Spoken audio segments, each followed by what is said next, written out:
నేను చదువుకునే పిల్లలకి ఒకటే చెప్పాలనుకుంటున్నాను.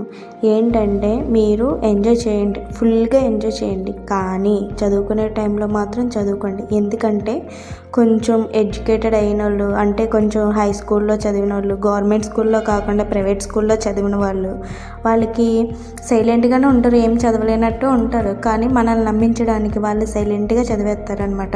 పైగా వాళ్ళకి ఒక్కసారి బుక్ తీస్తే ఏ పాయింట్ ఎక్కడ హైలైట్ చేయాలి, ఏ క్వశ్చన్కి ఎలా రాస్తే మార్క్స్ హై పడతాయని వాళ్ళకి తెలుస్తుంది. మనం అసలు బుక్ తీయం కదా, కాబట్టి మనకి తెలియదు. అందుకని నేను చెప్పేది ఏంటంటే, మనం గనక దృష్టి పెట్టి చదివితే గనక మనకి ర్యాంక్లో ఉంటాం మనం.